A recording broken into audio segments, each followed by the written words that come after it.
ಓಂ ತದೇತತ್ ಸಹಸ್ರಂ ತತ್ಸರ್ವಂ ತಸ್ಯಮೀನ್ನಂ ಮಿತ್ರಂ ದಕ್ಷಿಣಂ ಸದಿತಿ ಪ್ರಾಣಃ ಪರೋಕ್ಷಪ್ರಿಯಾ ಇವ ಹಿ ದೇವಾಃ ಪರೋಕ್ಷಪ್ರಿಯಾ ಇವ ಹಿ ದೇವಾಃ. ಓಂ ಭಾನವೇ ನಮಃ. ಓಂ ನೃಪೀತೌ ಏಷ ಸ್ತೋಮೋ ಅಚಿಕ್ರತದ್ವೃಷಾತ ಉತ ಸ್ತಾಮುರ್ಮಘವನ್ನಕ್ರಪಿಷ್ಟ ರಾಯಸ್ಕಾಮೋ ಜರಿತಾರಂ ತ ಆಗನ್. ಶ್ರೀ ಗುರುಭ್ಯೋ ನಮಃ. ಮಹಾಭಾರತದ ಅನುಶಾಸನ ಪರ್ವದ 388ನೇಯ ಈ ಭಾಗದಲ್ಲಿ 129ನೇಯ ಭಾನು ಎಂಬ ಶಬ್ದವನ್ನು ಮತ್ತು ಅದಕ್ಕೆ ಸಂಬಂಧಿಸಿದಂತಹ ಬೃಹತಿ ಮಂತ್ರವನ್ನು ಕೂಡ ನಾವು ಶ್ರವಣ ಮಾಡುವರಿದ್ದೇವೆ. ಮೊದಲು ಭಾನು ಎಂಬ ಶಬ್ದಕ್ಕೆ ಏನರ್ಥ ಅಂತ ಅನ್ನೋದನ್ನ ನೋಡೋಣ. ಕಳೆದ ದಿವಸನೂ ಸ್ವಲ್ಪ ನೋಡಿದ್ದೇವೆ. ಸರ್ವವಿದ್ ಭಾನು ಅನ್ನುವುದು ಒಂದೇ ಶಬ್ದ ಕೆಲವು ವ್ಯಾಖ್ಯಾನಕಾರರಲ್ಲಿ. ಈ ಬೃಹತಿ ಮಂತ್ರಗಳನ್ನು ಮತ್ತೆ ವಿಷ್ಣು ಸಹಸ್ರನಾಮ ಸ್ತೋತ್ರದ ನಾಮಗಳನ್ನು ರಘುನಾಥ ಸ್ವಾಮಿಗಳು ವರ್ಣನೆ ಮಾಡಿದಂತೆ ನಾವು ನೋಡ್ತಿರೋದ್ರಿಂದ ಭಾನು ಎಂಬ ಶಬ್ದ ಮತ್ತು ಸರ್ವವಿತ್ ಎಂಬ ಶಬ್ದ ಎರಡು ನಮಗೆ ಪ್ರತ್ಯೇಕ ಶಬ್ದಗಳು. ಭಾನು ಅಂದ್ರೆ ಎಲ್ಲವನ್ನೂ ಪ್ರಕಾಶಿಸುವವನು, ಸರಳವಾದ ಅರ್ಥ ನಮಗೆ ಗೊತ್ತಿದ್ದೇ ಇದೆ. ಮತ್ತೆ ಎಲ್ಲವನ್ನೂ ಪ್ರಕಾಶಿಸುವವನು ಅಷ್ಟೇ ಅಲ್ಲದೆ ತನ್ನನ್ನ ಯಾರು ಸ್ತುತಿಸ್ತಾನೆ ಭಕ್ತ, ಆ ಭಕ್ತನನ್ನ ಒಳಗೂ ಹೊರಗೂ ಪ್ರಕಾಶಿಸುವವನು, ಭಕ್ತನ ಅಂತರಂಗವನ್ನ ಪ್ರಕಾಶಿಸುವವನು, ಅವನಿಗೆ ಜ್ಞಾನದ ಬೆಳಕನ್ನ ಕೊಡುವಂಥವನು. ಭ ಅಂದ್ರೆ ಧನ, ಭ ಅಂದ್ರೆ ಭಗ, ಭಗ ಅಂದ್ರೆ ಐಶ್ವರ್ಯ, ಅದನ್ನ ಹಣ ಎತ್ತಿ ಕೊಡುವವನು.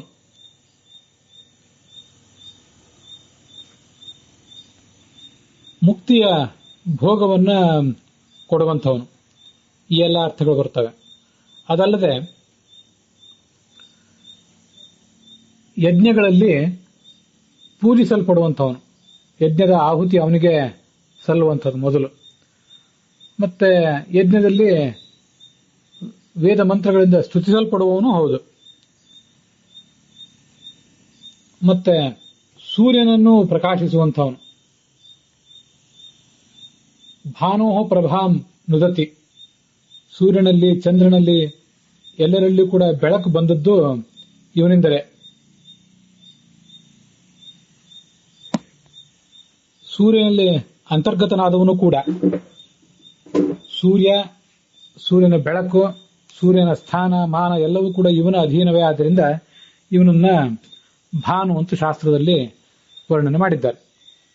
ಮುಂದೆ ಈ ಬೃಹತಿ ಮಂತ್ರ ಮತ್ತು ಅದಕ್ಕೆ ಮೂಲಭೂತವಾದಂತಹ ಋಗ್ವೇದದ ಮಂತ್ರ, ಇವೆಲ್ಲದಕ್ಕೂ ಕೂಡ ಏನು ಅರ್ಥ ಅಂತ ಅನ್ನೋದನ್ನ ಮೊದಲು ನೋಡೋಣ. ಮೂಲ ಋಗ್ವೇದದಲ್ಲಿ ಏಷಸ್ತೋಮೋ ಅಚಿಕೃತದ್ವೃಷಾತ ಉತಸ್ತಾಮುರ್ ಮಘವನ್ನಕ್ರಪಿಷ್ಟ ರಾಯಸ್ಕಾಮೋ ಜ್ವರಿತಾರಂನ ಆಗನ್ ತ್ವಮಂಗ ಶಕ್ರವಸ್ವ ಆ ಶಕೋನಃ ಅಂತ ಇಷ್ಟು ಮಂತ್ರ.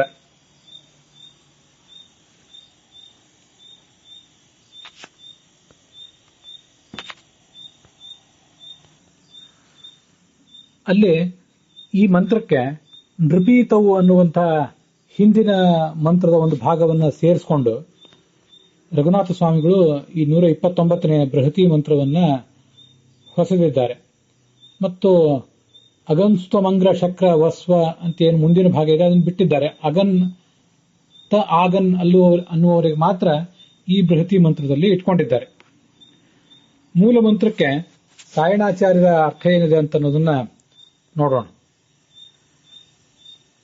ಮಘವನ್ ಐಶ್ವರ್ಯಶಾಲಿಯಾದ ಭಗವಂತನೇ, ತೇ ಅಂದ್ರೆ ತದರ್ಥಂ ನಿನಗಾಗಿ, ವೃಷ ಅಂದ್ರೆ ಸೇಕ್ತ ತನ್ನಲ್ಲಿರುವುದನ್ನ ಇನ್ನೊಬ್ಬರಿಗೆ ಸಿಂಪಡಿಸುವವನು, ಕೊಡುವವನು ಅಂತ ಅರ್ಥ. ಏಷಃ ಸ್ತೋಮಃ ಸೋಮಃ ಸೂಯಮಾನಃ ಅಚಿಕ್ರಂದತೆ. ಈ ಸ್ತೋಮ ಅಂದ್ರೆ ಇಲ್ಲಿ ಸೋಮ ಅಂತ ಅರ್ಥ ಸಾಯಣಾಚಾರ್ಯರ ಪ್ರಕಾರ. ಸೋಮರಸ ಅದು ಸೂಯಮಾನ ಆಗಿದೆ, ಅಂದ್ರೆ ಹಿಂಡಲ್ಪಡ್ತಾ ಇದೆ. ಸೋಮ ಬಳ್ಳಿಯನ್ನು ತಂದು ಅದನ್ನು ಹಿಂಡಿ ಮುಂದೆ ಅದನ್ನ ಯಜ್ಞದಲ್ಲಿ ಹೋಮಿಸ್ತಾರೆ.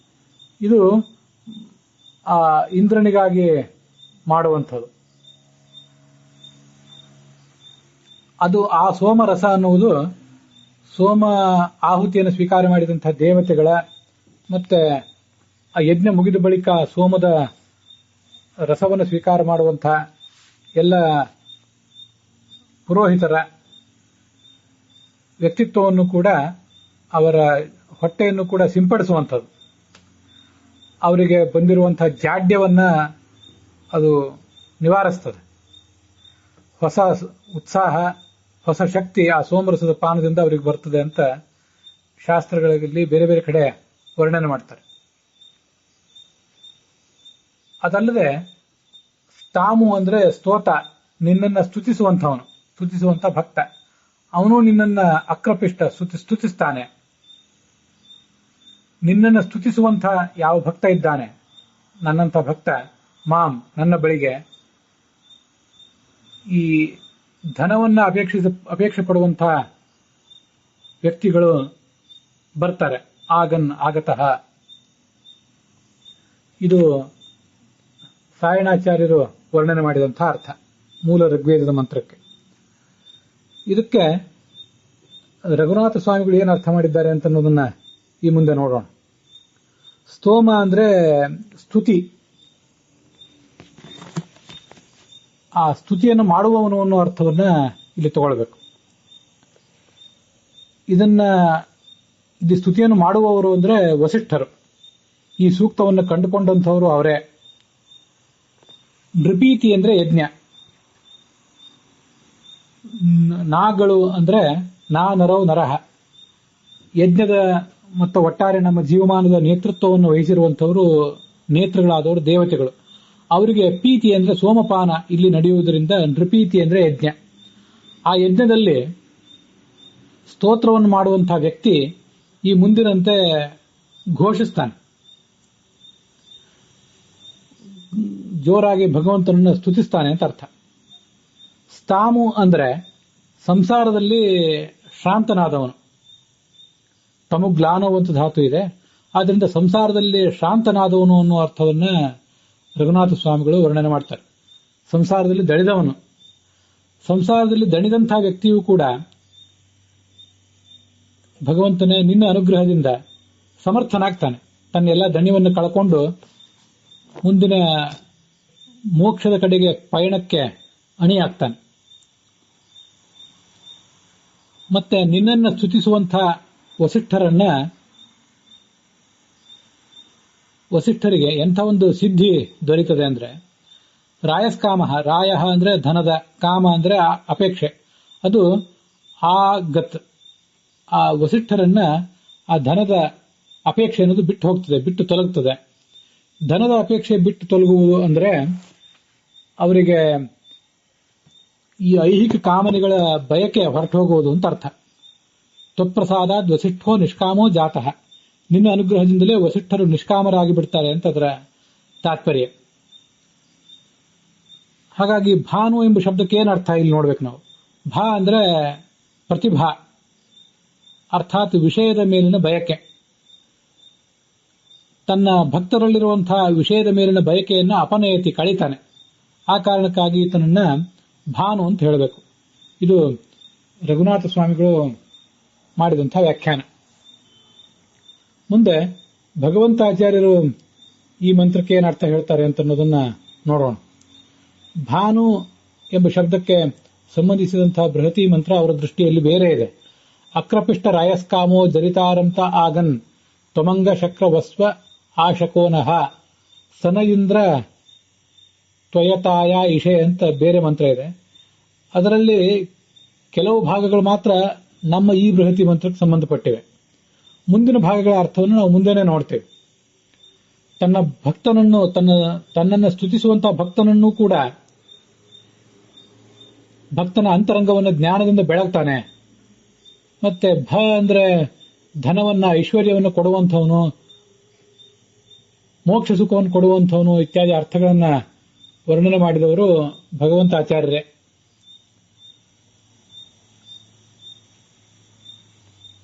ಮೂಲ ಬೃಹತಿ ಮಂತ್ರಕ್ಕೆ ಅವರು ಅರ್ಥ ಮಾಡಿದ್ದಾರೆ ಭಗವಂತಾಚಾರ್ಯರು. ಆ ಅರ್ಥವನ್ನು ನಾವಿಲ್ಲಿ ಪ್ರತ್ಯೇಕವಾಗಿ ಏನು ಹೇಳಬೇಕಾಗಿಲ್ಲ. ಯಾಕೆಂದ್ರೆ ನಾನು ಈಗ ಹೇಳ್ತಾ ಇರುವಂತಹ ಅನ್ವಯಾರ್ಥ ಇವತ್ತಿಂದು ಪ್ರತ್ಯೇಕವಾಗಿ ಏನಿಲ್ಲ. ಅಲ್ಲಿರುವುದನ್ನೇ ಭಗವಂತಾಚಾರ್ಯ ಏನು ಹೇಳಿದ್ದಾರೆ ಅದನ್ನ 90% ಅದನ್ನೇ ಇಟ್ಕೊಂಡು ಸ್ವಲ್ಪ ಮಾತ್ರ ಅನ್ವಯಾರ್ಥ ಬದಲಾವಣೆ ಮಾಡಿ ಹೇಳಿದ್ದೇನೆ. ಹಾಗಾಗಿ ಅವರು ಹೇಳಿದಂತಹ ಅರ್ಥವನ್ನು ಪ್ರತ್ಯೇಕವಾಗಿ ಏನು ಹೇಳೋದಿಲ್ಲ. ನಾನು ಹೇಳಿದ ಅನ್ವಯಾರ್ಥ ಈಗ ಈ ಮುಂದಿನಂತೆ ಕಾಣಿಸ್ತದೆ. ಹೇ ಮಘವನ್, ಯಜ್ಞಪತಿಯಾದ ಭಗವಂತನೇ ಅಂತ ಅದರ ಅರ್ಥ. ನೃಪೀತವು ಸೋಮಪಾನ ಈ ಯಜ್ಞದಲ್ಲಿ ನಡೀತದೆ. ಭಗವಂತ ಸೋಮಪಾನ ಮಾಡ್ತಾನೆ, ದೇವತೆಗಳು ಮಾಡ್ತಾರೆ, ಮುಂದೆ ಪುರೋಹಿತರು ಕೂಡ ಮಾಡ್ತಾರೆ. ಅಂತಹ ಯಜ್ಞದಲ್ಲಿ ಏಷಃ ಸ್ತೋಮಃ ಅಂದ್ರೆ ಮಂತ್ರ ಸಮುದಾಯ. ಸ್ತೋಮ ಅಂದ್ರೆ ಈ ರಘುನಾಥ ಸ್ವಾಮಿಗಳು ವರ್ಣನೆ ಮಾಡಿದಂತೆ ಆ ಮಂತ್ರವನ್ನು ಹೇಳುವಂಥ ಸ್ತೋತ ಅಂತ ಅರ್ಥ. ಆದರೆ ಭಗವಂತಾಚಾರ್ಯರು ಅದನ್ನು ವರ್ಣನೆ ಮಾಡಿರುವಂತೆ ಸ್ತೋಮ ಅಂದ್ರೆ ಸ್ತುತಿ ರೂಪವಾದಂತಹ ಮಂತ್ರವೇ ಹೀಗೆ ಹೇಳುತ್ತದೆ. ರಘುನಾಥ ಸ್ವಾಮಿಗಳ ದೃಷ್ಟಿಯಲ್ಲಿ ಮಂತ್ರವನ್ನು ಹೇಳುವಂತಹ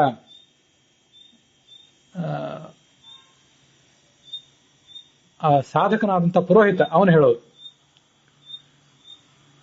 ಹೀಗೆ ವ್ಯತ್ಯಾಸ ಇದೆ. ರಘುನಾಥ ಸ್ವಾಮಿಗಳು ಹೇಳಿದ ಅರ್ಥವನ್ನ ಈಗಾಗಲೇ ಹೇಳಿದ್ದೇನೆ. ನನ್ನ ಅನ್ವಯಾರ್ಥದಲ್ಲಿ ಭಗವಂತಾಚಾರ್ಯ ಹೇಳಿದ ಅರ್ಥವನ್ನು ಇಟ್ಕೊಂಡಿದ್ದೇನೆ.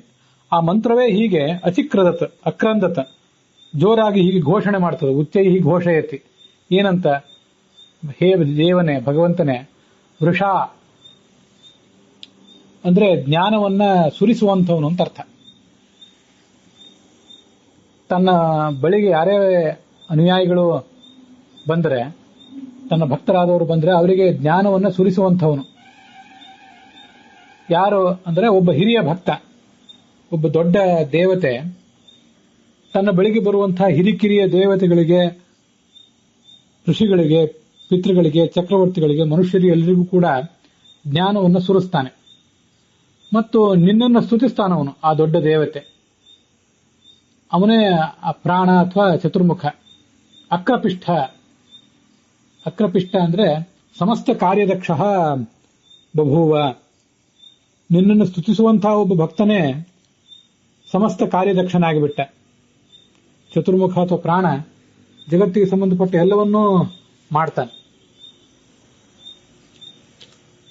ಮತ್ತು ಅವನಿಗೆ ಅಂತ ಸಾಮರ್ಥ್ಯ ಬಂದಿದೆ ಅಂದಮೇಲೆ ಕಿಮುತ ಭವಾನ್, ನಿನಗೆಷ್ಟು ಸಾಮರ್ಥ್ಯ ಇದ್ದೀತು? ಇದನ್ನೆಲ್ಲವನ್ನೂ ರಘುನಾಥ ಸ್ವಾಮಿಗಳು ಹೇಳದೇ ಇದ್ರು ಭಗವಂತಾಚಾರ್ಯರು ಹೇಳಿದ ಅರ್ಥ ಇದೆ, ಅದನ್ನೇ ತಗೊಂಡಿದ್ದೇನೆ. ಅದಲ್ಲದೆ ನಿನ್ನನ್ನು ಸ್ತುತಿಸುವಂತಹ ಈ ಭಕ್ತನ ಬಳಿಗೆ ಜ್ಞಾನವೆಂಬ ಧನವನ್ನ ಬಯಸುವಂಥವ್ರು, ರಾಯಸ್ಕಾಮರು ಅಂದ್ರೆ ಜ್ಞಾನಧನವನ್ನ ಅಪೇಕ್ಷೆ ಪಡುವಂಥವ್ರು ಅಂತ ಸಾಧಕರು, ಆ ಸಾಧಕರ ವರ್ಗ ಆ ಅಗತ್ ಬರ್ತಾ ಇದೆ ಅಂತ ಅರ್ಥ. ರಘುನಾಥ ಸ್ವಾಮಿಗಳ ಅರ್ಥದಲ್ಲಿ ಧನದ ಬಯಕೆ ಹೊರಟೋಗ್ತದೆ, ಐಹಿಕ ಕಾಮನೆಗಳ ಬಯಕೆ ಹೊರಟೋಗ್ತದೆ ದೂರ ಅಂತ ಅರ್ಥ. ಇಲ್ಲಿ ಜ್ಞಾನಧನವನ್ನು ಅಪೇಕ್ಷೆ ಪಡುವವರು ಜನಿತಾರಂ, ನಿನ್ನನ್ನು ಸ್ತುತಿಸುವಂತಹ ಆ ಭಕ್ತನ ಬಳಿಗೆ ಬರ್ತಾರೆ ಅಂತ ಅದರ ಅರ್ಥ. ಇಲ್ಲಿ ಆ ಮೊದಲು ಸ್ತೋಮ ಅಂತ ಏನಿದೆಯಲ್ಲ, ಸ್ತೋಮ ಅಂದ್ರೆ ಮಂತ್ರ, ಸ್ತೋಮ ಅಂದ್ರೆ ಸಮೂಹ ಅಂತ ಅರ್ಥ, ಮಂತ್ರ ಸಮುದಾಯ ಅಂತ ಅರ್ಥ. ಮಂತ್ರ ಸಮುದಾಯ ಅಂದ್ರೆ ನಾವು ವೇದ ಮಂತ್ರಗಳು ಅಂತಲೂ ಅರ್ಥ ಇಟ್ಕೊಳ್ಬಹುದು. ವೇದಾಭಿಮಾನಿಗಳಾದಂತಹ ದೇವತೆಗಳು, ದೇವತಾ ಸ್ತ್ರೀಯರು, ಮುಖ್ಯವಾಗಿ ಲಕ್ಷ್ಮೀದೇವಿ, ಅವಳು ಹೀಗೆ ಘೋಷಿಸ್ತಾ ಇದ್ದಾಳೆ. ಶಬ್ದ ಬ್ರಹ್ಮ ಅಂತ ಅವಳನ್ನ ಕರೀತಾರೆ. ಋಗಾದಿ ಪಂಚದಹ ಸಂಸ್ಥಂ ಶಬ್ದ ಬ್ರಹ್ಮ ಪ್ರಶಾಮ್ಯತೆ ಅಂತ. ಋಕ್, ಯಜುಸ್ಸಾಮ, ಅಥರ್ವ ಮತ್ತೆ ಇತಿಹಾಸ ಪುರಾಣ ಅನ್ನುವಂಥ 5 ರೂಪವನ್ನು ತಾಳಿರುವ ಶಬ್ದ ಬ್ರಹ್ಮ ಅವಳೇ ಸ್ತೋಮ. ಆ ಲಕ್ಷ್ಮೀದೇವಿ, ವೇದಾಭಿಮಾನ್ಯ ಅಂತ ಲಕ್ಷ್ಮೀದೇವಿ ಹೀಗೆ ಘೋಷಿಸ್ತಾ ಇದ್ದಾಳೆ, ಭಗವಂತನೇ ನಿನ್ನ ಭಕ್ತನಾದಂತಹ, ನಿನ್ನನ್ನು ಸ್ತುತಿಸುವಂತಹ ಚತುರ್ಮುಖ ಪ್ರಾಣದೇವರು ಮೊದಲಾದ ದೇವತೆಗಳೇನಿದ್ದಾರೆ ಅವರು ತಮ್ಮ ಬಳಿಗೆ ಬರುವಂತಹ ಸಾಧಕರಿಗೆ ಜ್ಞಾನದ ಮಳೆಗರಿತಾರೆ.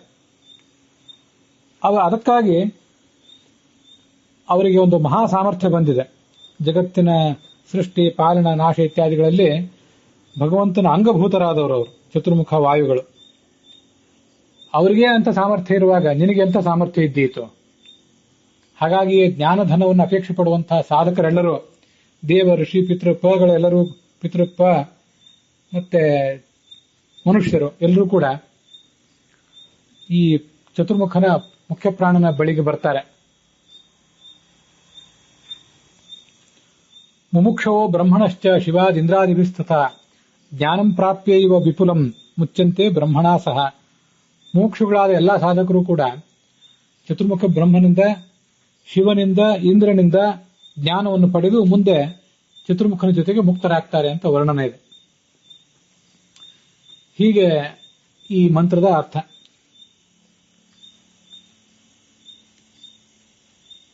ಇಷ್ಟು ಅರ್ಥಗಳನ್ನು ನೋಡಿದ್ದೇವೆ. ಮುಂದೆ ಭಾನು ಎಂಬ ಶಬ್ದಕ್ಕೆ ಅರ್ಥ ಏನು ಅದನ್ನ ಈಗಾಗಲೇ ಹಿಂದೆ ನೋಡಿದ್ದೇವೆ. ಇದಿಷ್ಟು ಈಗ ನಾವು ಇಲ್ಲಿವರೆಗೆ ನಾವು ನೋಡಿದ ಅರ್ಥ ಇದೆಲ್ಲ ಭಗವಂತ ಆಚಾರ್ಯ ಹೇಳಿದ ಅರ್ಥನೇ, ಸ್ವಲ್ಪ ಬದಲಾವಣೆ ಮಾಡ್ಕೊಂಡಿದ್ದೀನಿ ಅಷ್ಟೆ. ಭಾನು ಅಂದ್ರೆ ಏನು? ಭಾನು ಅಂದ್ರೆ ಪೂಜ್ಯತೆ, ಪೂಜಿಸಲ್ಪಡ್ತಾನೆ. ಮತ್ತೆ ನೂಯತೆ ಅಂದ್ರೆ ಸ್ತುತಿಸಲ್ಪಡ್ತಾನೆ, ಶಬ್ದಗಳ ಮೂಲಕ ಸ್ತುತಿಸಲ್ಪಡ್ತಾನೆ. ಆದ್ರಿಂದ ಆತ ಭಾನು. ಯಜ್ಞಗಳಲ್ಲಿ ಭಾಯತೆ ಅಂದ್ರೆ ಪೂಜ್ಯತೆ, ಭಾಯತೆ ನೂಯತೆ ಇತ್ತೀಚ ಭಾನು. ಇದು ಭಾಯತೆ ನೂಯತೆ ಅಂತ ಈ ಎರಡು ಅರ್ಥಗಳನ್ನ ಇಟ್ಕೊಂಡು ಭಾನು ಎಂಬ ಶಬ್ದದ ನಿಷ್ಪತ್ತಿಯನ್ನು ತೋರಿಸಿದ್ದು ನನ್ನ ವ್ಯಾಖ್ಯಾನ. ಈ ಯಮಕ ಭಾರತಕ್ಕೆ ನರಹರಿತೀರ್ಥ ಸ್ವಾಮಿಗಳು ಏನು ವ್ಯಾಖ್ಯಾನ ಮಾಡಿದ್ದಾರೆ, ಅಲ್ಲೊಂದು ಭಾ ಭಾ ಭಾ ಭಾ ಅಂತ ಭಕಾರಗಳನ್ನೇ ಒಳಗೊಂಡಂತಹ ದೀರ್ಘವಾದ ಒಂದು ಶ್ಲೋಕ ಇದೆ. ಅಲ್ಲಿ ಅನೇಕ ಸುಮಾರು 28-30 ಅರ್ಥಗಳನ್ನ ನರಹರಿತೀರ್ಥರು ವರ್ಣನೆ ಮಾಡ್ತಾರೆ. ಅದರಲ್ಲಿ 22ನೇ ಅರ್ಥ ಪೂಜ್ಯ ಭಾವೆ ಅಂತ, ಪೂಜ್ಯನಾಗಿರುವುದು, ಪೂಜಿಸಲ್ಪಡುವುದು. ಮತ್ತೆ ಅನ್ನುವ ಶಬ್ದಕ್ಕೆ ಉದ್ಗಾನ, ಸ್ತುತಿಸುವುದು ಅಂತನೂ ಒಂದು ಅರ್ಥ ಇದೆ, ಅದು 27ನೇ ಅರ್ಥ. ಅವೆರಡನ್ನೂ ಇಲ್ಲಿ ಇಟ್ಕೊಳ್ಳೋಣ. ಹಾಗಾಗಿ ಭಾನು ಎಂಬ ಶಬ್ದದ ಅರ್ಥ ಪೂಜಿಸಲ್ಪಡುವವನು ಮತ್ತೆ ಸ್ತುತಿಸಲ್ಪಡುವವನು ಅಂತ ಆಯಿತು. ಅದನ್ನ ಈ ವೇದ ಮಂತ್ರ ವರ್ಣನೆ ಮಾಡಿದೆ, ಮಘವನ್ ಅಂತ. ಮಘವನ್ ಅಂದ್ರೂ ಕೂಡ ಮಹ್ಯತೆ ಇತಿ ಮಘವಾನ್, ಮಹಾಪೂಜಾಯಾಮ್ ಅಂತ ಧಾತು ಇದೆ. ಅದಕ್ಕೆ ಆಧುನಿಕರು ಮಹಾಪೂಜಾಯಾಮ್ ಧಾತುವಿಗೆ ಕನಿನ್ ಪ್ರತ್ಯಯ ಬಂದು ಮಹ್ಯತೆ ಎಂಬ ಶಬ್ದ ನಿಷ್ಪನ್ನಾಗಿದೆ ಅಂತ ಹೇಳ್ತಾರೆ. ಅದೇನೇ ಇದ್ರೂ ಕರ್ಮ ನಿರ್ಣಯದಲ್ಲಿ ಆಚಾರ್ಯ ಹೇಳಿದಂತಹ ಅರ್ಥ ಇದೆ. ಈ ಮಹಾನಾಮ್ನಿ ಮೊದಲನೇ ಮಂತ್ರ, ಮಹಾನಾಮ್ನಿ ಸಮುದಾಯದ ಮೊದಲನೇ ಮಂತ್ರದ ವ್ಯಾಖ್ಯಾನದಲ್ಲಿ ಮಘವನ್ ಮಖಪತೆ ಯಜ್ಞಪತೆ, ವಸ್ತುತಃ ಅವನು ಮಖಪತಿ, ಮಖ ಕ ಎರಡನೇ ಅಕ್ಷರ, ಯಜ್ಞದ ಪತಿ ಅವನನ್ನೇ ಮಘಪತಿ ಅಂತ, ಮಘವಾನ್ ಅಂತ 4ನೇ ಅಕ್ಷರದಲ್ಲಿ ಹೇಳ್ತಾರೆ. ಯಾಕೆಂದ್ರೆ ಪರೋಕ್ಷ ಪ್ರಿಯ ಇವ ಹಿ ದೇವಾಹ ಪ್ರತ್ಯಕ್ಷ ದ್ವಿಷಃ, ಯಾವುದನ್ನು ನೇರವಾಗಿ ಹೇಳುವುದನ್ನು ಬಯಸುವುದಿಲ್ಲ ದೇವತೆಗಳು, ಎಲ್ಲವನ್ನೂ ಪರೋಕ್ಷವಾಗಿಯೇ ಅವರು ಹೇಳ್ತಾರೆ ಅಂತ ಅಲ್ಲಿ ಬಂದಿರುವಂತಹ ಒಂದು ಅರ್ಥ. ಹೇ ಮಘವನ್ ಧನವನ್ ಯಶಸ್ವಿನ್ ಮಖಪತೆ ಇತಿವಾ, ಆಚಾರ್ಯರು ಕರ್ಮನಿರ್ಣಯದಲ್ಲಿ ಹೇಳುವ ಮಾತಿದು. ಮಘವನ್ ಅಂದ್ರೆ ಧನವುಳ್ಳವನು, ಜ್ಞಾನಧನವುಳ್ಳವನು, ಯಶಸ್ಸುಳ್ಳವನು. ಯಶಸ್ಸು ಅಂದ್ರೆ ಯಶೋ ಜ್ಞಾನ ಸುಖಾತ್ಮಕಾಹ. ಯ ಅಂದ್ರೆ ಜ್ಞಾನ, ಶ ಅಂದ್ರೆ ಸುಖ, ಅದೇ ಯಶಸ್ಸು. ಮಖ ಅಂದ್ರೆ ಯಜ್ಞ, ಯಜ್ಞದ ಪತಿ.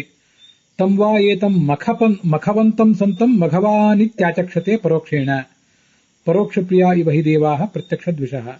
ವಸ್ತುತಃ ಈತ ಮಖವಾನ್ ಅಂದ್ರೆ ಯಜ್ಞದ ಪತಿ, ಅವನನ್ನೇ ಮಘವಾನ್ ಎಂಬುದಾಗಿ ಹೇಳ್ತಾರೆ ದೇವತೆಗಳು. ಯಾಕೆಂದ್ರೆ ನೇರವಾಗಿ ಹೇಳದೆ ಅವರು ಎಲ್ಲವನ್ನೂ ಪರೋಕ್ಷ ಮಾರ್ಗದಿಂದಲೇ ಹೇಳುವವರು, ನೇರವಾಗಿ ಹೇಳುವುದು ಅವರಿಗೆ ಇಷ್ಟ ಆಗೋದಿಲ್ಲ.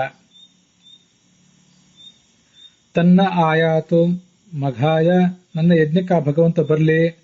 ತೇಭಿರಿಂದ್ರಂ ಚೋದಯ ದಾತವೇ ಮಘಂ, ಯಶೋವಾವ ಮಘಂ, ಧನಂ ವಾವ ಮಘಂ, ಮಘಮನುಪ್ರಾಪ್ಸಿ. ಇವೆಲ್ಲ ಆಚಾರ್ಯರು ಆ ಕರ್ಮ ನಿರ್ಣಯದಲ್ಲಿ ತೋರಿಸಿರುವಂತಹ ಅರ್ಥಗಳು. ಹಾಗಾಗಿ ಮಘವಾನ್ ಅಂದ್ರೆ ಯಜ್ಞದ ಪತಿ ಅಂತ ಅರ್ಥ, ಯಜ್ಞದಲ್ಲಿ ಪೂಜಿಸುವವನು. ಯಜ್ಞೋ ಯಜ್ಞಪುಮಾನ್ ನಾಮ ಯಜ್ಞೇಶೋ ಯಜ್ಞ ಭಾವನಃ, ಯಜ್ಞಭುಕ್ತೇತಿ ಪಂಚಾತ್ಮ ಯಜ್ಞೇಶ್ವಿಜ್ಯೋ ಹರಿಸ್ವಯಂ ಅಂತ ಭಾಗವತ ತಾತ್ಪರ್ಯದಲ್ಲಿ ಹೇಳ್ತಾರೆ. ಯಜ್ಞಪುಮಾನ್ ಅದು ಅರ್ಥಾತ್ ಯಜ್ಞಪುರುಷ, ಯಜ್ಞೇಶ, ಯಜ್ಞಭಾವನ, ಯಜ್ಞಭುಕ್ ಅಂತ 5 ರೂಪಗಳು ಭಗವಂತನಿಗಿವೆ ಅಂತ ಹೇಳ್ತಾರೆ. ಅಂಥ ಈ ಭಗವಂತ ಮಘವಾನ್ ಎಂಬುದಾಗಿ ಈ ಬೃಹತಿ ಮಂತ್ರದಲ್ಲಿ ವರ್ಣಿತ ಆಗಿದ್ದಾನೆ. ಭಾನು ಎಂಬ ಶಬ್ದದಿಂದ ಸಿಗುವ ಅರ್ಥವೇ ಮಘವಾನ್ ಎಂಬ ಶಬ್ದದಿಂದ ಕೂಡ ವರ್ಣಿತ ಆಗಿದೆ.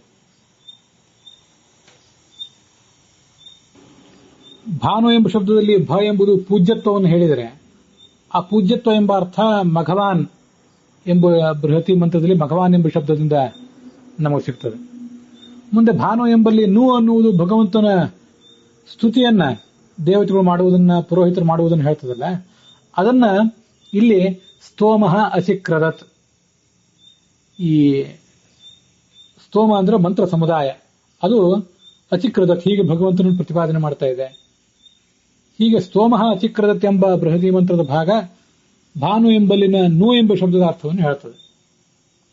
ಹೀಗೆ ಬೃಹತಿ ಮಂತ್ರಕ್ಕೂ ಈ ನಾಮಕ್ಕೂ ಸಂಬಂಧ.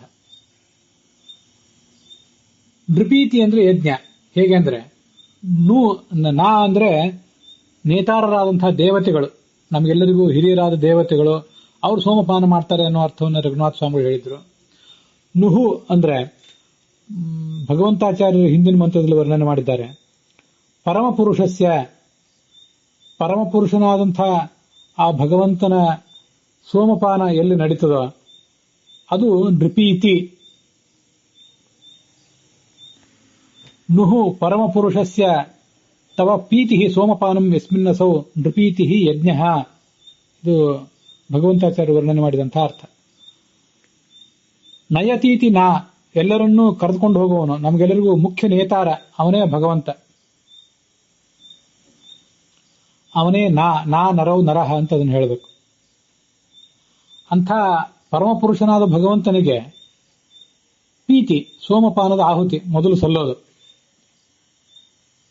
ಆದ್ರಿಂದ ಈ ಯಜ್ಞಕ್ಕೆ ನೃಪೀತಿ ಅಂತ ಹೇಳ್ತಾರೆ.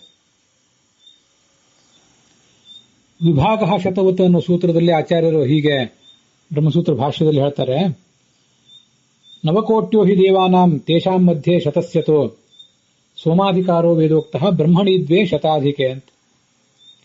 9 ಕೋಟಿ ದೇವತೆಗಳಿದ್ದಾರೆ, ಅದರಲ್ಲಿ 100 ಜನ ದೇವತೆಗಳಿಗೆ ಸೋಮಪಾನದ ಅಧಿಕಾರ ಇದೆ.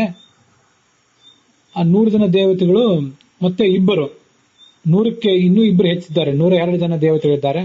ಒಬ್ಬ ಚತುರ್ಮುಖ ಬ್ರಹ್ಮ, ಮತ್ತೊಬ್ಬ ಈ ಪರಬ್ರಹ್ಮ. ಹೀಗೆ ಸೋಮಪಾನವನ್ನು ಮಾಡುವ ಪರಮಪುರುಷನೇ ಅವನು. ಅದರಿಂದ ನೃಪೀತಿ ಅಂದ್ರೆ ಸೋಮಪಾನದ ಆಹುತಿಯನ್ನ ನಾವು ಎಲ್ಲಿ ಕೊಡ್ತೀವೋ ಅಂತ ಯಜ್ಞ ಅಂತ ಅರ್ಥ. ಪೀತಿ ಅಂದ್ರೆ ಪಾನ. ಭಾವಾರ್ಥ ಹೀಗಾಯ್ತು, ಯಜ್ಞಪತಿಯಾದ ಭಗವಂತನೇ ಯಜ್ಞದಲ್ಲಿ ನಿನ್ನನ್ನು ಉದ್ದೇಶಿಸಿ ಸೋಮದ ಆಹುತಿಯನ್ನ ಪುರೋಹಿತರು ಕೊಡ್ತಾರೆ. ಅಂತಹ ಯಜ್ಞಗಳಲ್ಲಿ ಮಂತ್ರಗಳ ಅಭಿಮಾನಿಯಾದಂತಹ ಲಕ್ಷ್ಮೀದೇವಿ, ಸರಸ್ವತಿ ಭಾರತೀಯರು, ಸುಪರ್ಣಿ, ವಾರುಣಿ, ಪಾರ್ವತಿಯರು, ಶಚಿ, ಸ್ವಾಹಾದೇವಿಯರು ಈ ಮುಂದಿನಂತೆ ಘೋಷಿಸ್ತಾರೆ. ಏನಂತ ಘೋಷಿಸ್ತಾರೆ? ಸಾಧಕರಿಗೆ ಜ್ಞಾನದ ಮಳೆ ಕರೆಯುವಂತಹ, ನಿನ್ನನ್ನು ಸ್ತುತಿಸುವಂತಹ ಚತುರ್ಮುಖನಂತಹ, ಪ್ರಾಣದೇವನಂತಹ, ಗರುಡಶೇಷ ರುದ್ರರಂತಹ ಮಹಾಸಾಧಕರೇ ಎಲ್ಲಾ ಕಾರ್ಯಗಳಲ್ಲಿಯೂ ಕೂಡ ಸಮರ್ಥರಾಗಿ ಬಿಟ್ಟಿದ್ದಾರೆ. ನಿನ್ನ ಅಣತಿಯಂತೆ ಎಲ್ಲಾ ಕಾರ್ಯಗಳನ್ನು ಅವರು ಮಾಡ್ತಾರೆ. ಅದರ ಮೇಲೆ ನಿನ್ನ ಬಗ್ಗೆ, ನಿನ್ನ ಮಹಿಮೆಯನ್ನು ನಾವು ಹೇಳುವುದೇನಿದೆ? ನಿನ್ನನ್ನು ಸ್ತುತಿಸುವ ಆ ಮಹಾಸಾಧಕರ ಬಳಿಗೆ ಜ್ಞಾನಧನವನ್ನ ಬಯಸುವಂತವರೆಲ್ಲರೂ ಕೂಡ ಬರ್ತಾರೆ.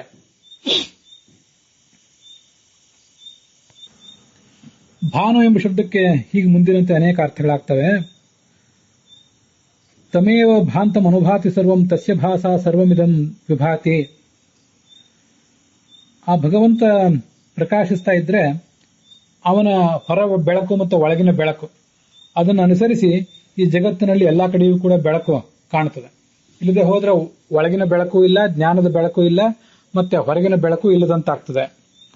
ಇದಾದಿತ್ಯಗತಂ ಚೇದು ತೇಜ ಜಗದ್ಭಾಸೇತೆ ಕಿಲಂ ಯಚ್ಚಂದ್ರಮಸಿ ಯಚ್ಚಾಗ್ನೋ ತತ್ತೇಜೋ ವಿದ್ಧಿ ಮಾಮಕಂ ಅಂತ ಭಗವದ್ಗೀತಾ 15ನೇ ಅಧ್ಯಾಯದಲ್ಲಿ ಭಗವಂತ ಹೇಳ್ತಾನೆ.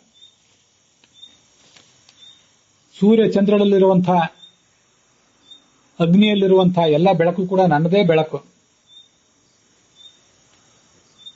ಪರಾ ಅಪ್ಯವರ ಯಸ್ಮಾತ್ ಸಹಿ ವಿಷ್ಣು ಪರಾವರಃ ಬ್ರಹ್ಮಾಂಡ ಮಧ್ಯಗೋ ನಿತ್ಯಂ ತಪತ್ಯೇಶ ರವೌ ಸ್ಥಿತಃ ಅಂತ ಅಥರ್ವಣ ಉಪನಿಷತ್ ಭಾಷ್ಯದಲ್ಲಿದೆ. ಸೂರ್ಯನಲ್ಲಿದ್ದು ಈತ ಬ್ರಹ್ಮಾಂಡದ ಮಧ್ಯದಲ್ಲಿ ಬೆಳಗುತ್ತಾ ಇದ್ದಾನೆ. ಅದು ಆತನದೇ ಬೆಳಕು. ಭಾಂತೀತಿ ಭಾಹ, ಸೂರ್ಯ ಚಂದ್ರಾದಿಗಳು ಅವರೆಲ್ಲರನ್ನೂ ಅಂದ್ರೆ ಪ್ರೇರಿಸುವವನು, ನುದ ಪ್ರೇರಣೆ ಅಂತ ಧಾತು. ಅದಕ್ಕಾಗಿ ಇವನನ್ನೇ ಭಾನು ಅಂತ ವರ್ಣನೆ ಮಾಡ್ತಾರೆ.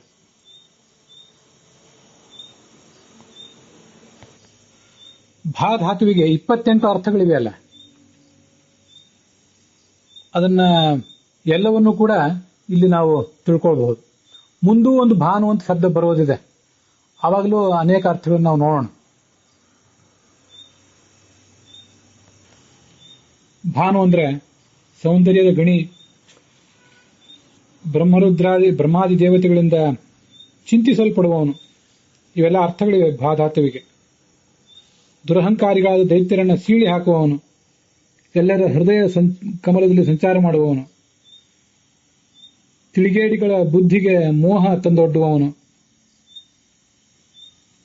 ವೇದ ಮಂತ್ರಗಳಿಂದ ಸ್ತುತ್ಯನಾದವನು, ಮತ್ತೆ ಯಾವತ್ತೂ ಯಾರ ಮಹಿಮೆಗೆ ಐಶ್ವರ್ಯಕ್ಕೆ ಚ್ಯುತಿ ಇಲ್ಲವೋ ಅಂಥವನು, ಭಗವಂತನ ಪೂಜೆಯನ್ನು ಭಕ್ತರು ಮಾಡುವಾಗ ಅವರಿಗೆ ವಿಘ್ನಗಳು ಬಂದರೆ ಅದನ್ನು ನಾಶ ಮಾಡುವವನು, ತನ್ನ ಭಕ್ತರ ಜ್ಞಾನದ ಕ್ಷಿತಿಜವನ್ನ ವಿಸ್ತರಿಸುವವನು. ಭ ವಿಸ್ತಾರ ಅಂತ ಧಾತು. ಭ ಪೂಜ್ಯ ಭಾವೆ ಅನ್ನೋ ಧಾತುವನ್ನು ನಾನೀಗಾಗಲೇ ಹೇಳಿದೆ. ಭ ಆನಂದಪೂರ್ಣ ಅಂತ ಅರ್ಥ. ಇವೆಲ್ಲವೂ ಭಾವನೆ ಎಂಬ ಶಬ್ದಕ್ಕೆ ನಮಗೆ ಇಲ್ಲಿ ಸಿಗ್ತವೆ. ಭ ಆದಿಖ್ಯೆ ಸರ್ವಶ್ರೇಷ್ಠ, ಭ ಸ್ವಾತಂತ್ರ್ಯೆ ಸರ್ವ ಸ್ವತಂತ್ರ ಅಂತ ಅರ್ಥ. ಭ ವೈಲಕ್ಷಣ್ಯೆ ಚೇತನಾತ್ಮಕವಾದ ಸ್ಥಾವರ ಜಂಗಮಾತ್ಮಕವಾದ ಜಗತ್ತಿಗಿಂತ ಅತ್ಯಂತ ವಿಲಕ್ಷಣ. ಸಂಪೂರ್ಣ ನತಿಭಾವೆ, ಎಲ್ಲರಿಂದಲೂ ನಮಸ್ಕೃತನಾದವನು. ಭ ನಾನಾಭಾವೆ, ನಾನಾ ಥರದ ರೂಪಗಳನ್ನ ತಾಳಿದವನು, ಎಲ್ಲರಿಂದಲೂ ಸೇವ್ಯನಾದವನು. ಭ ನಿಕಟತ್ವೆ, ಎಲ್ಲರಿಗೂ ಸಮೀಪದಲ್ಲಿರುವಂಥವನು. ಭ ಉಪಾದಾನೆ, ತನ್ನ ಭಕ್ತರನ್ನ ಬನ್ನಿ ಅಂತ ತಬ್ಬಿ ಸ್ವೀಕಾರ ಮಾಡುವವನು. ಈ ಎಲ್ಲ ಅರ್ಥಗಳನ್ನು ಕೂಡ ಭಾನು ಎಂಬ ಶಬ್ದಕ್ಕೆ ನಾವು ಅನುಸಂಧಾನ ಮಾಡಬಹುದು. ಇಲ್ಲಿ ಕೆಲವು ಅರ್ಥಗಳನ್ನು ನೋಡಿದ್ದೇವೆ, ಇನ್ನೂ ಕೆಲವು ಅರ್ಥಗಳನ್ನ ಇನ್ನು ಮುಂದೆ ನೋಡೋಣ. ಇದು 129ನೇ ನಾಮ. 290ನೇ ನಾಮವಾಗಿ ಮತ್ತೆ ಭಾನು ಅಂತ ಶಬ್ದ ಬರೋದಿದೆ.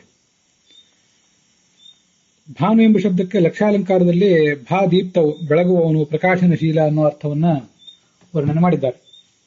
ಮುಂದೆ ಶಾಂಕರ ಭಾಷ್ಯ, ಪರಾಶರ ಭಟ್ಟರು, ಸತ್ಯಸಂಧ ಸ್ವಾಮಿಗಳು ಹೇಳಿದ ಅರ್ಥಗಳನ್ನ ನೋಡೋಣ. ಸರ್ವವಿದ್ ಭಾನು ಅಂತಾನೆ ಅವರೆಲ್ಲರೂ ಪರಿಗಣನೆ ಮಾಡಿದ್ದಾರೆ. ಅದರ ಅರ್ಥಗಳನ್ನು ಕಳೆದ ದಿವಸ ನೋಡಿದ್ದೀವಿ. ಸೂರ್ಯಚಂದ್ರರಲ್ಲಿದ್ದು ಬೆಳಗುವವನು, ಅವರನ್ನು ಬೆಳಗಿಸುವವನು ಅನ್ನೋ ಅರ್ಥವನ್ನ ಶಂಕರಾಚಾರ್ಯರು ತಮ್ಮ ಭಾಷ್ಯದಲ್ಲಿ ಹೇಳ್ತಾರೆ.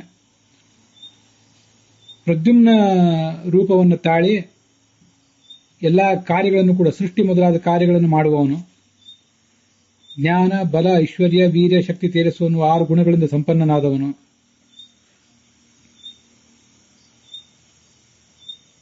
ಅಂತ ಅರ್ಥಗಳನ್ನ ಸರ್ವವಿದ್ಭಾನು ಎಂಬ ನಾಮವನ್ನ ವ್ಯಾಖ್ಯಾನ ಮಾಡುವಾಗ ಹೇಳ್ತಾರೆ. ಪರಾಶರ ಭಟ್ಟರ ಒಬ್ಬರ ದೃಷ್ಟಿಯಲ್ಲಿ ಭಾನು ಎಂಬುದು ಒಂದು ಪ್ರತ್ಯೇಕವಾದ ಶಬ್ದ. ಸತ್ಯಸಂಧ ಸ್ವಾಮಿಗಳು ಮತ್ತೆ ಶಂಕರಾಚಾರ್ಯರ ವ್ಯಾಖ್ಯಾನದ ಪ್ರಕಾರ ಅದು ಒಂದೇ ಶಬ್ದ. ಬನ್ನಂಜ ಗೋವಿಂದಾಚಾರ್ಯರು ಅದನ್ನು ಒಂದೇ ಶಬ್ದ ಅಂತ ಪರಿಗಣನೆ ಮಾಡಿದ್ದಾರೆ. ಪರಾಶರ ಭಟ್ಟರು ಅದನ್ನು ಪ್ರತ್ಯೇಕ ಶಬ್ದ ಅಂತ ಹೇಳಿದ್ದಾರೆ. ರಘುನಾಥ ತೀರ್ಥರು ಮತ್ತೆ ಭಗವಂತಾಚಾರ್ಯರು ಕೂಡ ಪ್ರತ್ಯೇಕ ಶಬ್ದ ಅಂತ ಹೇಳಿದ್ದಾರೆ. ಭಾನು ಸರ್ವಸ್ಯ ಭಾತೀತಿ ನಿರ್ವಾಣೇಪ್ಯವಿಕಾರತಃ, ಪರಾಶರ ಭಟ್ಟರು ಹೇಳ್ತಾರೆ ಹೀಗೆ. ಇದೆಲ್ಲವನ್ನೂ ನಿರ್ಮಿಸಿದ್ದಾನೆ, ಜಗತ್ತಿನ ಸೃಷ್ಟಿ ಪಾಲನಾಶ ಎಲ್ಲನೂ ನೋಡ್ಕೊಂಡ್ರು ಅವನಿಗೆ ಯಾವುದೇ ವಿಕಾರ ಇಲ್ಲ. ಆತ ಯಾವತ್ತೂ ಕೂಡ ಪ್ರಕಾಶಿಸ್ತಾ ಇರುವಂಥವನು. ಯಾವತ್ತೋ ಒಮ್ಮೊಮ್ಮೆ ಪ್ರಕಾಶಿಸುವವರನ್ನ ಭಾನು ಅಂತ ಹೇಳಿ ಉಪಯೋಗ ಇಲ್ಲ. ಎಲ್ಲ ಕಾಲದಲ್ಲಿಯೂ ಎಲ್ಲ ದೇಶದಲ್ಲಿಯೂ ಪ್ರಕಾಶಿಸ್ತಾ ಇರುವವನು, ಎಲ್ಲ ಅವಸ್ಥೆಗಳಲ್ಲೂ ಪ್ರಕಾಶಿಸುವವನು. ಆದ್ರಿಂದ ಆತ ಭಾನು. ಸತ್ಯಸಂಧ ಸ್ವಾಮಿಗಳು ಸರ್ವವಿದ್ಭಾನು ಅಂತ ಒಂದೇ ಶಬ್ದ ಇಟ್ಕೊಂಡು ಎಲ್ಲವನ್ನೂ ಅರಿತವನು, ಎಲ್ಲವನ್ನೂ ಪಡೆದವನು, ಎಲ್ಲ ಕಡೆ ಇದ್ದವನು, ಎಲ್ಲವನ್ನು ತಿಳಿದವನು, ಸರ್ವಜ್ಞ, ಸರ್ವಲಾಭ ಉಳ್ಳವನು, ಸರ್ವಗತ, ಸರ್ವೋತ್ಪಾದಕ, ಪ್ರಕಾಶಿಸುವವನು ಅಂತಿಷ್ಟೆಲ್ಲ ಅರ್ಥಗಳನ್ನ ಹೇಳಿದ್ದಾರೆ. ಅದರಲ್ಲಿ ಸರ್ವವಿತ್ ಅನ್ನುವ ಶಬ್ದಕ್ಕೆ ಸತ್ಯಸಂಧ ಸ್ವಾಮಿ ಹೇಳಿದ ಅರ್ಥಗಳನ್ನು ಕಳೆದ ದಿವಸ ನೋಡಿದ್ದೀವಿ. ಭಾತೀತಿ ಭಾನು, ಇದೊಂದು ಅರ್ಥವನ್ನು ಅವರು ಹೇಳಿದ್ದಾರೆ. ಸತ್ಯಸಂಧ ಸ್ವಾಮಿಗಳ ದೃಷ್ಟಿಕೋನದಂತೆ ಸರ್ವವಿತ್ ಎಂಬ ಶಬ್ದ, ಭಾನು ಎಂಬ ಶಬ್ದ ಬೇರೆ ಅಂತ ಕೆಲವರು ಹೇಳ್ತಾರೆ. ಆದರೂ ಅವರ ವ್ಯಾಖ್ಯಾನ ನೋಡಿದರೆ ಸರ್ವವಿತ್ ಬೇರೆ ಶಬ್ದ, ಭಾನು ಎಂಬ ಶಬ್ದ ಬೇರೆ ಅಂತ ಮೂಲ ವ್ಯಾಖ್ಯಾನ ನೋಡಿದರೆ ಅನಿಸ್ತದೆ. ಅಂತೂ ಇಲ್ಲಿಯವರೆಗೆ ಎಲ್ಲ ಥರದ ಅರ್ಥಗಳನ್ನು ನೋಡಿದ್ದೇವೆ. ಭಗವಂತ ನಮಗೆ ಬೇಕಾದಂಥ ಎಲ್ಲ ರೀತಿಯಾದ ಬೆಳಕನ್ನು ಕೊಡುವವನು. ಜಗತ್ತಿನಲ್ಲಿ ನಮಗೆ ಸೂರ್ಯ, ಚಂದ್ರ, ಅಗ್ನಿಗಳ ಬೆಳಕು ಬೇಕು. ಅವರೊಳಗಿದ್ದು ಆ ಬೆಳಕನ್ನು ನಮಗೆ ಕೊಟ್ಟವನು. ಮತ್ತೆ ಜ್ಞಾನದ ಬೆಳಕು ಬೇಕು. ಆ ಜ್ಞಾನದ ಬೆಳಕನ್ನು ಕೂಡ ಸೂರ್ಯನಲ್ಲಿ ಇದ್ದು ಕೊಟ್ಟವನು. ಸವಿತ್ರ ಮಂಡಲ ಮಧ್ಯವರ್ತಿಯಾಗಿ ಗಾಯತ್ರಿ ರೂಪದಿಂದ ಇದ್ದು ಧಿಯೋ ಯೋನಃ ಪ್ರಚೋದಯಾತ್ ಅಂತ ಸ್ತುತ್ಯನಾದವನು. ನಮ್ಮ ಬುದ್ಧಿಯನ್ನು ಅವನೇ ಪ್ರಚೋದಿಸಬೇಕು. ಬುದ್ಧಿಯನ್ನು ಬೆಳಗಿಸ್ತಾನವನು. ಅವನೇ ಭಾನು. ಬೆಳಗಿಸುವುದು ಅಂದ್ರೂ ಪ್ರಚೋದಿಸುವುದು ಅಂದ್ರೂ ಒಂದೇ. ಮತ್ತೆ ನಾವು ಮಾಡುವಂಥ ಅಗ್ನಿಹೋತ್ರ, ಉಪಾಸನ ಮೊದಲಾದ ಯಜ್ಞಗಳಲ್ಲಿ ಒಟ್ಟಾರೆ ಪುರುಷೋವಾವ ಯಜ್ಞ ಅಂತ ಹೇಳಿದಂತೆ ವಿಷ್ಣು ಪೂಜಾರ್ಥ ಯಜ್ಞೋಹಮಿತ್ಯುಪಾಸನ ಮಾದರಾತ್ ಅಂತ ಚಾಂದೋಗ್ಯ ಭಾಷ್ಯ ಮತ್ತು ಚಾಂದೋಗ್ಯ ಉಪನಿಷತ್ತು ಹೇಳಿದಂತೆ ಒಟ್ಟಾರೆ ಜೀವನವೇ ಒಂದು ಯಜ್ಞ. ಆ ಯಜ್ಞದಲ್ಲಿ ಪಂಚರೂಪಿಯಾಗಿ ನಮ್ಮ ಯಜ್ಞದ ಆಹುತಿಯನ್ನು ಸ್ವೀಕಾರ ಮಾಡುವವನು. ನಮಗೆಲ್ಲರಿಗೂ ಸೋಮದ ಆಹುತಿಯನ್ನು ಹಾಕ್ಲಿಕ್ಕೆ ಆಗದೇ ಇರಬಹುದು. ಆದರೂ ಭಕ್ತಿಪೂರ್ಣವಾದ ಮನಸ್ಸೇ ಸೋಮ. ಭಕ್ತ್ಯಾದ್ಯಲಂಕೃತಾನಿ ಮನಾಂಸಿಯವ ಸೋಮ ಅಂತ ಆಚಾರ್ಯರು ಋಗ್ಭಾಷ್ಯದಲ್ಲಿ ಹೇಳುವಂತೆ ನಾವು ನಿತ್ಯ ಆ ಭಕ್ತಿಪೂರ್ಣವಾದ ಮನಸ್ಸಿನಿಂದ ನಾವು ಮಾಡಬೇಕಾದ ಕಾರ್ಯಗಳನ್ನೆಲ್ಲವನ್ನು ದ್ರವ್ಯ ಯಜ್ಞ ಮತ್ತು ಜ್ಞಾನ ಯಜ್ಞಗಳನ್ನು ಮಾಡುವುದರಿಂದ ಅದರಲ್ಲಿ ಸನ್ನಿಹಿತನಾಗಿ ನಾವು ಕೊಡುವ ಭಕ್ತಿಪೂರ್ಣವಾದ ಮನಸ್ಸೆಂಬ ಸೋಮದ ಆಹುತಿಯನ್ನು ಸ್ವೀಕಾರ ಮಾಡ್ತಾನೆ. ಆದ್ರಿಂದ ಆತ ನಮ್ಮಿಂದಲೂ ಸ್ತುತಿಸಲ್ಪಡ್ತಾನೆ. ದೊಡ್ಡವರಿಂದ ಸ್ತುತಿಸಲ್ಪಡ್ತಾನೆ ಅನ್ನೋದು ದೊಡ್ಡದಲ್ಲ. ನಾವು ಆತನ ಅನುಗ್ರಹದಿಂದ ಸ್ತುತಿಸಿದ್ದೇವೆ. ಚತುರ್ಮುಖಾದಿ ದೇವತೆಗಳು ಕೂಡ ಅವನನ್ನು ಸ್ತುತಿಸಿದ್ದಾರೆ. ನಿನ್ನ ಅನುಗ್ರಹದಿಂದ ಅವನು ಕೂಡ ಅಚಿಕ್ರದತ್ ಸರ್ವಕಾರ್ಯ ಸಮರ್ಥನಾಗಿಬಿಟ್ಟ. ದೊಡ್ಡ ಕಾರ್ಯಗಳನ್ನು ಮಾಡಿದರು. ನಾವು ನಮ್ಮಂಥವರು ಸಣ್ಣವರು ಕೂಡ ಸಣ್ಣ ಸಣ್ಣ ಕಾರ್ಯಗಳನ್ನು ಮಾಡ್ತಾ ಇದ್ದೇವೆ.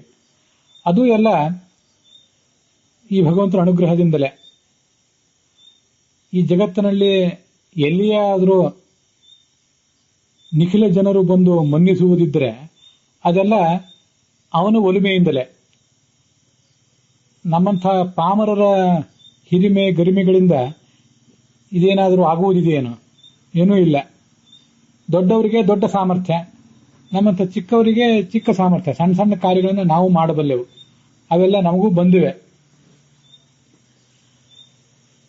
ಹೀಗೆ ಅದನ್ನೆಲ್ಲ ಮಾಡಿಸಿ ಪ್ರತಿಯೊಬ್ಬರ ಮೂಲಕವೂ ಜ್ಞಾನ ಕಾರ್ಯ ಮತ್ತು ದ್ರವ್ಯ ಯಜ್ಞ ಮತ್ತು ಜ್ಞಾನ ಯಜ್ಞಗಳನ್ನು ಮಾಡಿಸಿ ಅವರ ಬಳಿಗೆ ಜ್ಞಾನವನ್ನು ಬಯಸುವಂತಹ ಸಾಧಕರನ್ನು ಕಳಿಸಿ ಪ್ರತಿಯೊಬ್ಬರ ಮೂಲಕವೂ ಅಂತಹ ಜ್ಞಾನ ಕಾರ್ಯದ ಲಾಭ ಸಮಾಜಕ್ಕೆ ಆಗುವಂತೆ ಮಾಡುವವನು ಅಂಥ ಭಗವಂತ. ಮೋಕ್ಷವೆಂಬ ಧನವನ್ನು ಕೂಡ ಕೊಡುವಂಥವನು.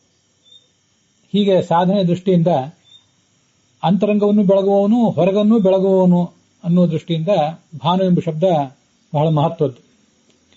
ಅದಕ್ಕೆ ಸಂಬಂಧಪಟ್ಟಂತಹ ಈ ಬೃಹತಿ ಮಂತ್ರವೂ ಕೂಡ ಬಹಳ ಮಹತ್ವದ್ದು. ವಸಿಷ್ಠರಂತಹ ದೊಡ್ಡ ಋಷಿಯೇ ಭಗವಂತನನ್ನು ಸ್ತುತಿಸಿ ನಿಷ್ಕಾಮನಾಗಿಬಿಟ್ಟ. ಅದರಂತೆ ಆ ವಸಿಷ್ಠನ ಗೋತ್ರೋತ್ಪನ್ನರಾದಂತಹ ನಾವು ಕೂಡ ಆ ವಸಿಷ್ಠರಂತೆ ನಿಷ್ಕಾಮ ಕರ್ಮವನ್ನು ಮಾಡುವಂತಹ ಭಗವಂತನನ್ನು ಯಾವತ್ತೂ ಜ್ಞಾನಯಜ್ಞ ಮತ್ತು ದ್ರವ್ಯಯಜ್ಞಗಳಿಂದ ಸ್ತುತಿಸುವಂತಹ ಒಂದು ಕಾರ್ಯವನ್ನು ಕೂಡ ಮಾಡಬೇಕು. ವಸಿಷ್ಠನ ಪರವಾಗಿ ಅದನ್ನು ಅನ್ವಯಿಸಿದ್ದಾರೆ ರಘುನಾಥ ಸ್ವಾಮಿಗಳು. ಅದನ್ನು ಕೂಡ ನೋಡಿದ್ದೇವೆ. ಅಲ್ಲಿಗೆ ಈ ಭಾಗ ಸಮಾಪ್ತವಾಗಿದೆ.